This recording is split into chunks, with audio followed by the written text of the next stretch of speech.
மூன்றாவது பாகம் என்ன சொல்லுகிறது? 6வது அதிகாரம். கர்த்தர் சொல்லுகிறதை கேளுங்கள், என் பேச்சை கேளுங்கள். நீங்கள் என் பேச்சை கேட்டால் உங்களுக்கு ஒரு வாக்குத்தத்தம் தருகிறேன். தேவனுடைய வார்த்தைக்கு செவிசாய்த்தால், தேவனுக்கு கீழ்ப்படிந்தால், தேவன் நமக்கு வாக்குத்தத்தங்களை அருளிச் செய்வார். நான் சொல்வதை கேளுங்கள், கேட்டால் ஆசீர்வதிப்பேன். உங்கள் எல்லோரையும் என் பிள்ளைகளாக சேர்த்துக் கொள்வேன். நானே உங்கள் மத்தியில் இருப்பேன், நானே உங்களை வழிநடத்துவேன். என் பேச்சை கேட்டால் ஆசீர்வாதம். பிறகு என்ன சொல்லுகிறார்? என் வார்த்தையை கேளுங்கள். கேட்கலையே, செவிசாய்க்கல. என்ன நடந்தது பார்க்கலாம். 3வது அதிகாரம் 1வது வசனம். நான் சொன்னது, யாக்கோபின் தலைவர்களே, இஸ்ரவேல் வம்சத்து அதிபதிகளே, கேளுங்கள். நியாயம் இன்னதென்று அறிவது உங்களுக்கு அல்லவோ? அடுத்தது 4வது வசனம். அப்பொழுது அவர்கள் கர்த்தரை நோக்கி கூப்பிடுவார்கள், ஆனாலும் அவர்கள் தங்கள் கிரியைகளில் பொல்லாதவர்களானபடியால் அவர்களுக்கு மறு உத்தரவு கொடாமல். பாவத்திலே ஜீவிக்கிறவர்கள், பாவத்தை பழக்கமாக செய்து கொண்டிருக்கிறவர்கள், மறுபடியும் மறுபடியும் பாவம் செய்கிறவர்கள், அடிக்கடி பாவம் செய்து கொண்டிருக்கிறவர்கள், எத்தனை முறை எவ்வளவாய் ஜெபித்தாலும் அந்த ஜெபம் தேவ சந்நிதியை எட்டாது. தேவனும் பதில் தரவே மாட்டார். கவனிக்கிறியா சகோதரனே, சகோதரியே? அது வரைக்கும் ஃபுல்லா நல்லா குடிச்சிட்டு அதுக்கப்புறம் வேக வேகமா ஆலயத்துக்கு வந்து அப்படியே ஜெபம் பண்ண ஆண்டவர் கேட்பாரா? அது வரைக்கும் விபச்சாரத்தில் விழுந்து கிடந்து எதுவுமே தெரியாத மாதிரி ஆலயத்துக்கு வந்து அப்படியே ஜெபம் பண்ணின ஆண்டவர் அதை கேட்டுருவாரா? நீ படுத்துக் கொண்டிருக்கும் போதும் பாவ யோசனைகள், உட்கார்ந்திருக்கிற போதும் பாவ சிந்தைகள், ஆபீஸ்ல வேலை செய்யும் போதும் பாவ எண்ணங்கள், எங்க இருந்தாலும் அதே சிந்தைதான். என்னுடைய கேள்வி, இப்படி பாவம் பாவம் பாவம் என்றே இருக்கிறவர்கள் ஜெபம் செய்யும் போது தேவன் கேட்பாரா? 2வது அதிகாரம் 1வது வசனம். அக்கிரமத்தை யோசித்து தங்கள் படுக்கைகளின் மேல் பொல்லாப்பு செய்ய எத்தனம் பண்ணி. 2வது வசனம் கடைசி வார்த்தை, ஐயோ என்று எத்தனை பேர் படுக்கையிலே படுத்துக்கொண்டு அருவருப்பான யோசனைகள், அருவருப்பான எண்ணங்கள், அசிங்கமான சிந்தனைகள் நினைப்பதோடு மாத்திரமல்ல செய்கிறவர்கள் என்று எத்தனை பேர்? யோசிங்க. அவர்களுக்கு ஐயோ! வேதம் தெளிவாய் சொல்கிறது, உன் படுக்கை பரிசுத்தமாக இல்லாவிட்டால் உனக்கு ஐயோ! படுக்கையில் இருக்கிற போது உன் சரீரம் ஒழுங்காக இல்லாவிட்டால் உனக்கு ஐயோ! படுக்கையில் படுத்திருக்கிற போது உன்னுடைய எண்ணங்கள், சிந்தைகள் பரிசுத்தமானதாக இல்லாவிட்டால் உனக்கு ஐயோ! ஐயோ, இதை நான் சொல்லலைங்க, தேவன் சொல்கிறார். ஐயோ! தொடர்ந்து வாசிக்கிறேன். 2வது வசனம். வயல்களை இச்சித்து பறித்துக்கொண்டு, வீடுகளை இச்சித்து எடுத்துக்கொண்டு, புருஷனையும் அவன் வீட்டையும் மனுஷனையும் அவன் சுதந்திரத்தையும் ஒடுக்குகிறவர்களுக்கு ஐயோ! தொடர்ந்து 3வது அதிகாரம் 4வது வசனம். அப்பொழுது அவர்கள் கர்த்தரை நோக்கி கூப்பிடுவார்கள், ஆனாலும் அவர்கள் தங்கள் கிரியைகளில் பொல்லாதவர்களானபடியினால் அவர் அவர்களுக்கு மறு உத்தரவு கொடாமலும் தமது முகத்தை அவர்களுக்கு மறைத்துக் கொள்வார்.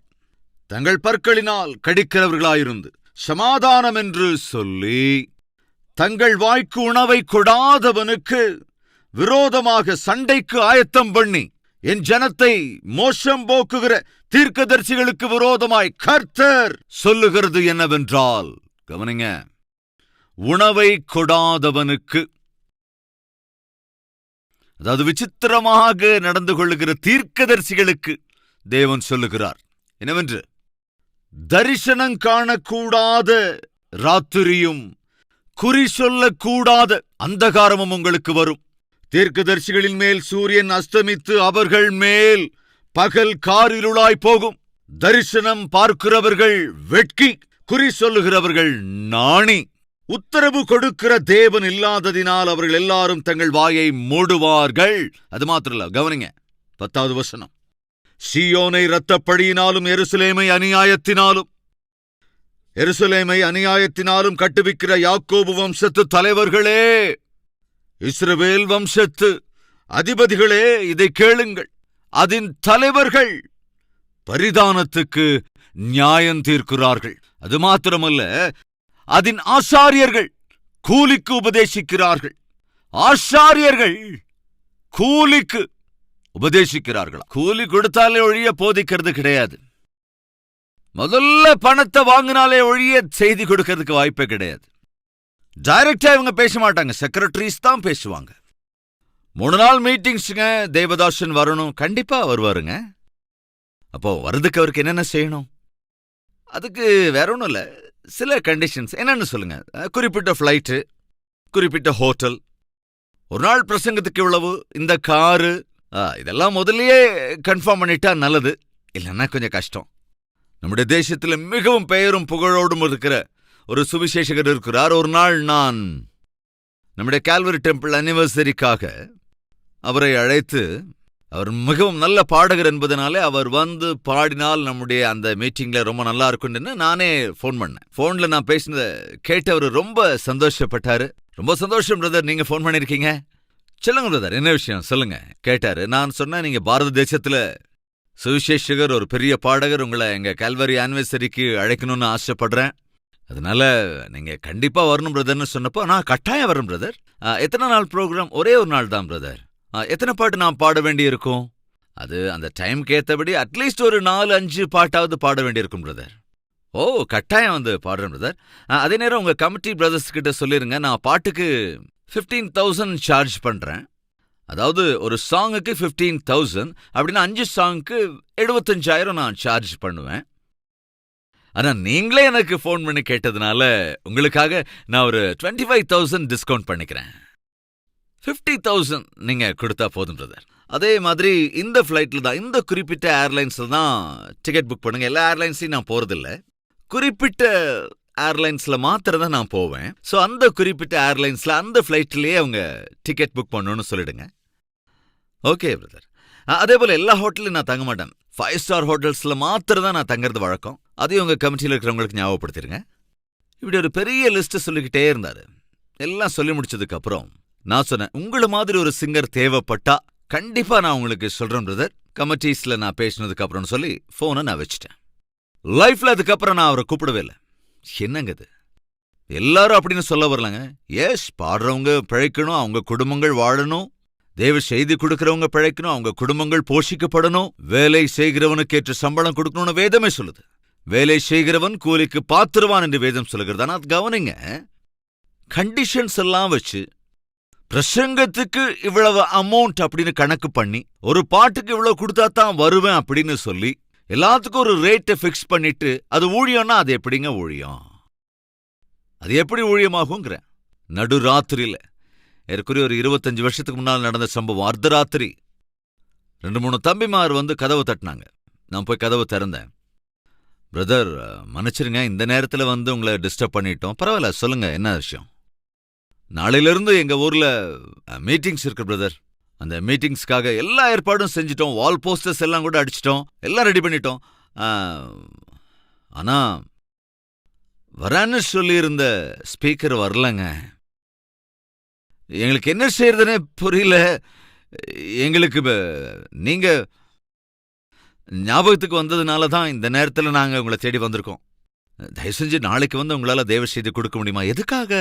நீங்க ஏற்கனவே அழைச்சிருந்த அந்த ஸ்பீக்கர் ஏன் வரல? இல்ல, அது முடியல. என்ன முடியல? பேரம் முடியல பிரதர், பேரம் மடியல. நாங்க இவ்வளவு தரோன்னு சொன்னோம், ஆனா அவரு அவ்வளோ வேணும்னு கேட்டாரு. இவ்வளவு கொடுத்தாதான் நான் வருவேன், இல்லைன்னா வரவே மாட்டேன் அப்படின்னு ஃபிக்ஸ் பண்ணிட்டாரு. லாஸ்ட் மினிட்ல மறுத்துட்டாரு. எவ்வளவு பயங்கரம் பாருங்க. எப்படிங்க இதெல்லாம்? இந்த அமௌண்ட் கொடுத்தாதான் நான் வருவேன், அதுலயும் 50% முன்னாலேயே அட்வான்ஸா நீங்க கொடுத்துடணும், ஃப்ளைட் டிக்கெட்ஸ் எல்லாம் முதல்லயே வந்துடணும், எல்லா ஏற்பாடும் முன்னாலேயே கன்ஃபார்ம் ஆயிடணும். தயவு செஞ்சு கவனிங்க, இன்னைக்கு சில ஊழியக்காரங்க ஸ்டார் ஹோட்டல்ஸ் இருக்கிற ஊரை தவிர வேற ஊருக்கு போறதே கிடையாது. ஆனால் ஒரு காலத்திலே பவுல் தான் ஊழியம் செய்ய போகிற இடத்திற்கு முன்பதாகவே 2 பேர் அனுப்பி வைப்பான். எதுக்காக? அங்க ஸ்டார் ஹோட்டல் இருக்கான்னு பாக்குறதுக்கு இல்ல, அங்க சிறைச்சாலை இருக்குதா இல்லையா என்று தெரிந்து கொள்வதற்காக. ஏன்னா எப்படியும் தேவ செய்தி கொடுத்ததுக்கு அப்புறம் இருக்கிறதுக்கு வேற எந்த இடமும் இருக்காது. எப்படியும் நம்மள அடிப்பாங்க, அடிச்சதுக்கு அப்புறம் ஜெயில போடுவாங்க. அட்லீஸ்ட் ஃப்ரீயா அங்கேயாவது இருக்கலாம், அதனால அங்க ஜெயில இருக்கா இல்லையா பாத்துவாங்க என்று அனுப்பி வைப்பானா. அன்பு சகோதர சகோதரிகளே, வேதம் சொல்லுகிறது, ஆசாரியர்கள் கூலிக்கு உபதேசிக்கிறார்கள். கூலி கொடுத்தா தான் உபதேசம், இல்லைன்னா கிடையவே கிடையாது. கடந்த 30 வருடங்களாக தேவ செய்தி கொடுத்து, 30 இல்ல அதுக்கு மேலேயே இருக்கும், 32 வருடங்களாக தேவ செய்தியை கொடுக்கிற மகா பாக்கியத்தை தேவன் எனக்கு அருளி இருக்கிறார். ஒரு நாள் கூட கூலிக்காக உபதேசம் பண்ணதில்லை, கூலிக்காக ஊழியம் பண்ணதில்லை, காணிக்கைக்காக பிரசங்கம் பண்ணது கிடையாது. காணிக்கை கொடுத்தா தான் வருவேன் அப்படிங்கிற வார்த்தை என் வாயிலிருந்து வந்ததே கிடையாது. என் செக்ரட்டரியை வச்சும் சொன்னது கிடையாது. ஒரு நாள் நான் ஒரு மீட்டிங்க்கு போனதற்கு பிறகு முடிஞ்சதுக்கு அப்புறம் அவங்க காணிக்கை கொடுத்தாங்க. கொடுத்ததுக்கு அப்புறம் நான் திரும்பி வந்து கொண்டிருந்த போது சரி எவ்வளவு காணிக்கை இருக்கும் சொல்லி அந்த கவர் அப்படியே மெதுவா திறந்து பார்த்தேன். அதை திறந்த நேரத்துல தேவனோடு பேசினார். அவங்க எவ்வளவு காணிக்கை கொடுத்தாங்கன்னு பார்க்க கவரை திறந்த. இனி லைஃப்ல இந்த மாதிரி கவரை திறக்க கூடாது. ஏன் ஆண்டவரே, நாளை பின்னைக்கு அவங்க கொடுத்த காணிக்கை உனக்கு கம்மின்னு தெரிஞ்சா மறுபடியும் அவங்க உன்னை கூப்பிடும்போது நீ அங்க போவியா? அவங்கள விட அதிக காணிக்கை கொடுக்கறவங்க உன்னை கூப்பிட்டா, ஒருவேளை 2 பேரும் ஒரே நாள்ல கூப்பிட்டா காணிக்கை அதிகமா கொடுக்கறவங்க கிட்ட போவியா இல்ல காணிக்கை குறைவா கொடுக்கறவங்க கிட்ட போவியா? காணிக்கை அதிகமா கொடுக்கறவங்க கிட்ட போகலாம் அப்படின்னு தான் முதல்ல உலக பிரகாரமா யோசிப்போம். காணிக்கை அதிகமா கொடுக்கறவங்களோட சபை சரியில்லாம இருக்கலாம், சாட்சி சரியில்லாம இருக்கலாம். அதே நேரம் காணிக்கை குறைவா கொடுக்கறவங்களோட சபை நல்லதா இருக்கலாம், சாட்சி ரொம்ப நல்லதா இருக்கலாம். இப்ப நீ காணிக்கையின் அடிப்படையில் அதிகமா கொடுக்கறவங்களுக்கு நீ போய் ஊழியம் பண்ணுவியா அல்லது ஊழியம் செய்கிறவர்களுடைய சபையின் அடிப்படையிலே, சாட்சியத்தின் அடிப்படையில், நடத்தின் அடிப்படையிலே ஊழியம் செய்வியா? நீயே யோசிச்சுப்பாரு. செஞ்சு கவனிங்க. அன்று முதல் இன்று வரைக்கும் ஒரு நாளும் கூட யார் எவ்வளவு காணிக்கை கொடுத்தாலும் என்னுடைய கையால் அந்த காணிக்கைகளை, காணிக்கை கவரை வாங்குவதையோ காணிக்கையை எண்ணுவதையோ இன்னைக்கு வரைக்கும் நான் செஞ்சதே கிடையாது. இது எத்தனை வருஷங்களா? ஆல்மோஸ்ட் 25 வருடங்களா. இது பெருமைக்காக சொல்லலங்க, பயத்தோடு சொல்கிறேன். இது தேவன் அருள் இருக்கிற அற்புதமான ஊழியம். சில வேல்யூஸோடு கூட செய்ய வேண்டிய ஊழியம், அற்புதமான குணத்தோடு செய்ய வேண்டிய ஊழியம். யார் என்ன காணிக்கையை கொடுத்தாலும் அந்த காணிக்கையை அப்படியே நான் வாங்கிட்டு வந்து ஆபீஸ்ல அப்படியே கொடுத்துருவேன். இன்னைக்கு வரைக்கும் அப்படிதான் செய்யறேன், அன்னையிலிருந்து இன்னைக்கு வரைக்கும். அந்த சகோதர சகோதரிகளை வேதம் சொல்லுது, ஆசாரியர்களாம் கூலிக்கு உபதேசிக்கிறார்களாம். அடுத்து தீர்க்கதரிசிகளுடைய கதையை பார்க்கலாம். தீர்க்கதரிசிகள், ஆசாரியர்கள் கூலிக்கு உபதேசிக்கிறார்கள், அதன் தீர்க்கதரிசிகள் பணத்துக்கு குறி சொல்லுகிறார்கள். ஆகிலும் அவர்கள் கர்த்தரை சார்ந்து கொண்டு, கர்த்தர் எங்கள் நடுவில் இல்லையோ, தீங்கு எங்கள் மேல் வராது என்கிறார்கள். அதாவது இங்க என்ன சொல்றாங்க பாருங்க. ஒரு புறத்திலே மிக தெளிவா சொல்றான், ஐயோ, இஷ்டம் போல வாழ்கிற உங்களுக்கு ஐயோ என்று சொல்லி கவனிங்க. பணத்துக்காக குறி சொல்லுகிற இந்த தீர்க்கதரிசிகள் என்ன சொல்றாங்க? என்ன நடக்காது, எங்களுக்கு எதுவும் ஆகாது என்று நினைத்து உபதேசிக்கையிலே மீகாவோட போதனையை யாருங்க அங்க கேட்டிருப்பாங்க? கள்ள தீர்க்கதரிசிகள் கள்ள தீர்க்கதரிசனம் உரைக்கும் போது, தயவு செஞ்சு மறுபடியும் நான் ஞாபகப்படுத்துறேன், இஸ்ரவேல் ராஜ்யமாக இருந்தாலும் யூத ராஜ்யமாக இருந்தாலும் அதன் பிரஜைகள் பாவம் செய்கிறவர்களாக இருப்பதற்கு முக்கிய காரணம் என்னவென்றால், அந்த தேசத்திலும் இந்த தேசத்திலும் இருந்த ஆசாரியர்களும் தீர்க்கதரிசிகளும் பாவிகளாயிருந்தார்கள். அந்த விஷயத்தை அநேக சந்தர்ப்பங்களிலே எரேமியாவும் வெளிப்படுத்தினான், இங்கே மீகாவும் வெளிப்படுத்துகிறான், ஏசாயாவும் கூட சொல்லி இருக்கிறான். வாசித்தால் நாம் தெரிந்து கொள்ள முடியும். ஏசாயா எப்படி வெளிப்படுத்தினான் ஒருமுறை பார்க்கலாம் வாங்க. ஏசாயாவின் புஸ்தகம் 56வது அதிகாரம் 10வது வசனம் என்ன சொல்லுகிறான்?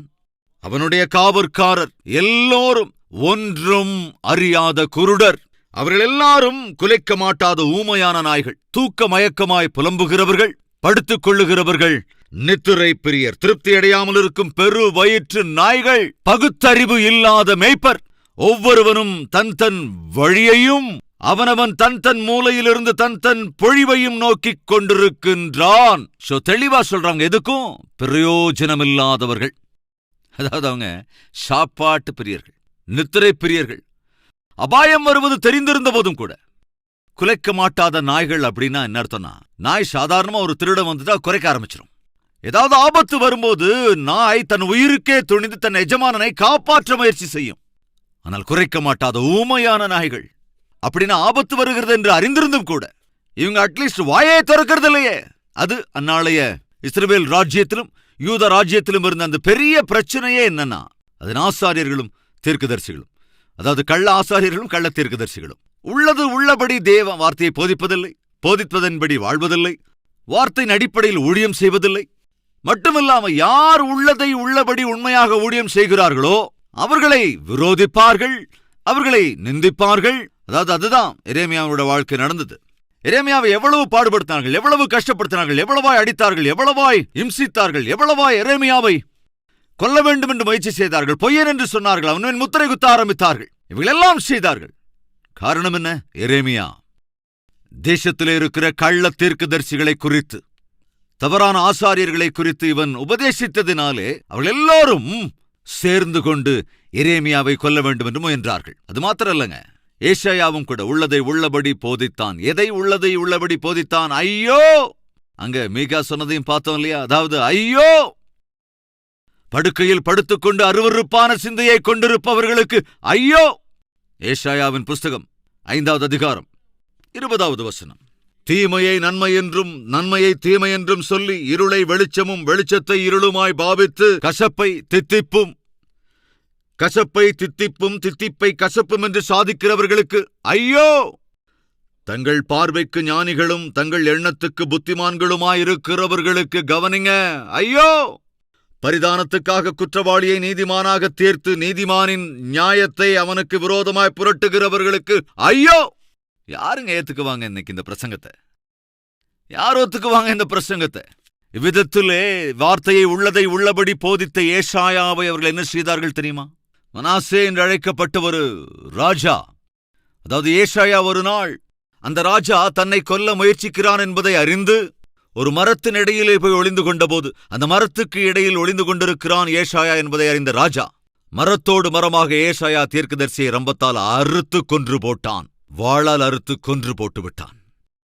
இந்த விஷயம் வேதாகமத்தில் இல்லாவிட்டாலும் யூதர்களின் சரித்திரத்திலே எழுதப்பட்டிருக்கிறது.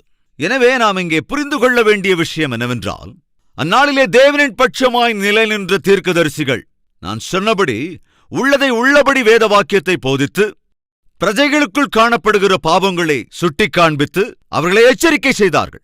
2வது, தேவன் உன்னை சிட்சிக்கப் போகிறார் என்பதனாலே என் வார்த்தையை கேள் என்று சொன்னபோது அவர்கள் செவிசாய்த்தவர்கள் ரட்சிக்கப்பட்டார்கள், செவிசாய்க்காதவர்கள் சிட்சிக்கப்பட்டார்கள். நீங்கள் செய்கிற பாவத்தை தேவன் பார்க்கிறார் என்பதை தெரியச் செய்து, இந்த பாவத்தை அறிக்கை செய்து விட்டு விலகினால் தேவன் இரக்கம் காட்டுவார் என்ற செய்தியை கொடுத்து, நீ மனம் திரும்பினால் கட்டாயம் தேவன் உன்னை ஆசீர்வதிப்பார் என்று ஆதரவோடு கூடிய தேவ செய்தியை தருகிறவன் தான் தீர்க்கதரிசி. எரேமியாவாக இருந்தாலும், ஏசாயாவாக இருந்தாலும், மீகாவாக இருந்தாலும், எந்த தீர்க்கதரிசியாக இருந்தாலும், தேவனால் தெரிந்து கொள்ளப்பட்ட இந்த தீர்க்கதரிசிகள் எல்லோரும் செய்த காரியம் என்ன தெரியுங்களா? இவர்கள் எல்லோரும் செய்தது ஒன்றுதான். தீர்க்கதரிசி பாவத்தை கண்டிக்கிறவன், பாவத்தை வெளிப்படுத்துகிறவன், பாவத்தினால் வருகிற சிட்சை என்னவென்பதை தெளிவாய், திட்டவட்டமாய், தைரியமாய், பயமின்றி போதிக்கின்றவன். அவங்க இன்னும் என்னெல்லாம் செஞ்சாங்க பார்க்கலாம். மீகா 3:11. ஆசாரியர்கள் கூலிக்கு உபதேசிக்கிறார்கள், அதன் தீர்க்கதரிசிகள் பணத்துக்கு குறி சொல்லுகிறார்கள்.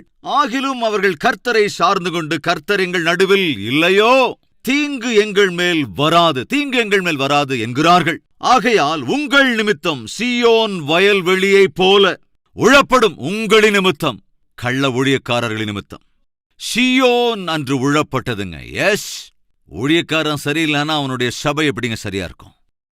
தேவ வார்த்தையை போதிக்கிற போதகர் சரியாக இல்லாவிட்டால் அந்த போதனையை சார்ந்திருக்க வேண்டிய சபை மக்கள் எப்படி ஆசீர்வாதமாய் வார்த்தைக்கேற்றபடி இருக்க முடியும்? உங்கள் நிமித்தம் சீயோன் உழப்பட்டு எருசலேம் மண்மேடுகளாய்ப்போம். நல்ல கவனி, ஆலயத்தின் பர்வதம் காட்டு மேடுகளாய் போகும். மீகா அங்கே சொல்லுகிறான், என்னவென்று சொல்லுகிறான்? எருசலேம் மண்மேடுகளாய் மாறிப்போகும். எருசலேம் தகர்க்கப்படும், எருசலேம் தகர்த்து அழிக்கப்படும். அற்புதமான அழகான எருசலேம் இதோ கவனிங்க, அது மண்மேடுகளாய் போகும். அப்படி அழியப் போகிறது. காரணம் என்ன? ஊழியக்காரர்களாகிய நீங்கள் செய்ய வேண்டிய விதத்தில் ஊழியம் செய்யாததினாலே, பிரஜைகளை எச்சரிக்க வேண்டிய சமயத்தில் எச்சரிக்காமல் விட்டதினாலே, பாவத்தை ரொம்ப சுலபமா எடுத்துக்கிட்டீங்க. நீங்களும் சுலபமா பாவம் செஞ்சுக்கிட்டே இருந்தீங்க. அதன் விளைவு பட்டணத்தில் இருக்கிற பிரஜைகள், கிராமங்களில் இருக்கிற பிரஜைகள் எனக்கு விரோதமாக பாவம் செய்து கொண்டிருந்தார்கள். காரணம், நீங்கள் ஒழுங்காக ஊழியம் செய்யாத காரணத்தினால்தான். முதலாவது அதிகாரத்திலே நாம் பார்க்கிறோம், கேளுங்கள் ஆசீர்வாதம். 2வது பாகத்திலே நாம் பார்க்கிறோம், செவிசாய்க்காவிட்டால் அபாயம். 3வது பாகத்திலே நாம் பார்ப்பது என்னவென்றால், கேட்பீர்கள் என்றால், செவிசாய்ப்பீர்கள் என்றால். மீகா 7:20. தேவரீர் பூர்வ நாட்கள் முதல் எங்கள் பிதாக்களுக்கு ஆணையிட்ட சத்தியத்தை யாக்கோபுக்கும் கிருபையை ஆபிரகாமுக்கும் கட்டளையிடுவீராக. நாம் தேவனுடைய வார்த்தைக்கு கீழ்ப்படிவோம் என்றால் கட்டாயமாக தேவன் தம்முடைய கிருபையை, இரக்கத்தை அருளிச் செய்வார். இதே மீகா இயேசு கிறிஸ்து எங்கே பிறப்பார் என்பதை பற்றி கூட பேசியிருக்கிறான். பார்க்கலாம். 5:2. எப்பிராத்தா என்னப்பட்ட பெத்லகேமே, நீ யூதாவில் உள்ள ஆயிரங்களுக்குள்ளே சிறியதாயிருந்தும் இஸ்ரவேலை ஆளப் போகிறவர் உன்னிடத்திலிருந்து புறப்பட்டு வருவார். எவ்வளவு அற்புதமான வார்த்தை, கவனிங்களேன். ஆளுகை செய்கிறவன் பெத்லகேமே, நீ சிறிய கிராமமாக இருந்தாலும் கூட உன்னிடத்திலிருந்துதான் உலகத்தின் இரட்சகர் எழுந்து வரப்போகிறார். தீர்க்கதரிசி. எவ்வளவு அற்புதமாக உரைச்சிருக்கான்னு பாருங்க. சுமார் 700 ஆண்டுகளுக்கு முன்பாகவே. ஞாபகத்தில் வச்சுக்கோங்க, ஏசாயாவா இருந்தாலும், மீகாவா இருந்தாலும், ஓசியாவா இருந்தாலும், இந்த 3 தீர்க்கதரிசிகளும் கிமு 700 ஆண்டுகள் காலத்திலே தீர்க்கதரிசிகளாக இருந்தவர்கள். மீகா சொல்லுகிறான், பெத்லகேமே, நீ சிறியதாக இருந்தாலும் உன்னிடத்தில் இருந்துதான் உலகத்தின் இரட்சகர் வரப்போகிறார்.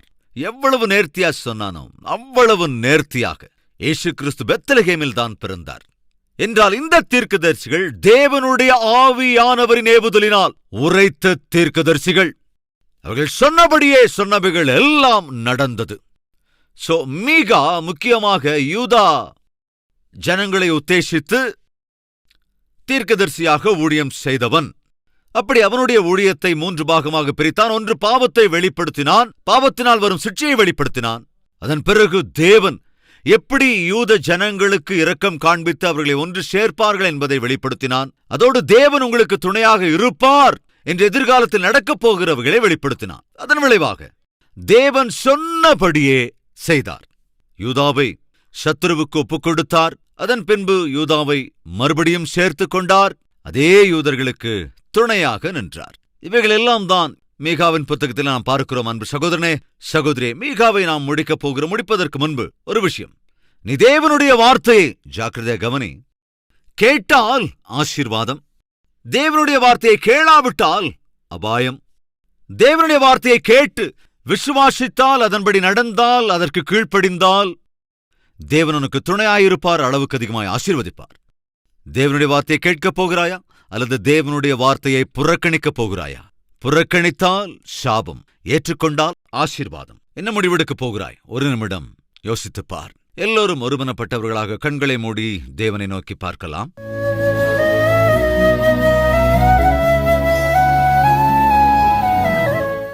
மகா பரிசுத்தமும் அன்பும் நிறைந்த பிதாவே, மீகாவின் மூலமாக தெளிவாய் திட்டவட்டமாய் எங்களோடு பேசுகின்றீர். தீர்க்கதரிசி, உம்மால் தெரிந்து கொள்ளப்பட்ட தீர்க்கதரிசி எப்படி பிரசங்கிப்பான், எவற்றை பிரசங்கிப்பான், எதற்காக பிரசங்கிப்பான், தெளிவாக கற்றுக் கொடுத்திருக்கிறீர். ஆண்டவரே, அந்நாளிலே மீகா உங்கள் பாவங்களுக்காக தேவன் சிட்சிக்கப் போகிறார் தீர்க்கதரிசனம் உரைத்தான். ஆனாலும் புத்தி வரவில்லை, சிட்சிக்கப்பட்டார்கள். அதே சமயத்திலே நீர் பிதாவாயிருப்பதனால், அன்புள்ளவர் என்பதனால் பிள்ளைகளை சிட்சிப்பீர். அதே போல மன்னித்து மறுபடியும் உம்மிடத்தில் சேர்த்துக் கொள்வீர்.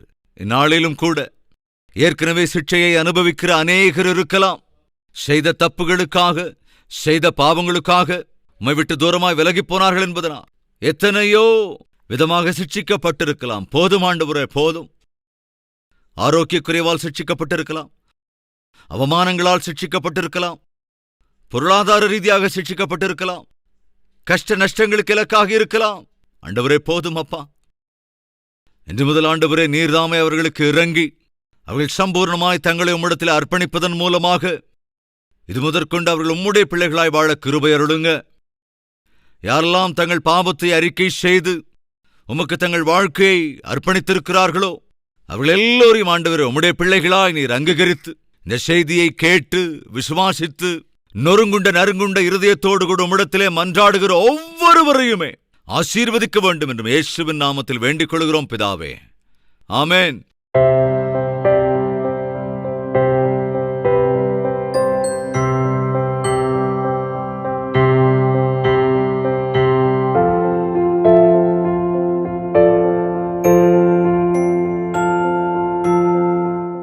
எங்கள் முகவரி: கல்வரி, தபால் பெட்டி எண் 30, குக்கட்பள்ளி, ஹைதராபாத் 72.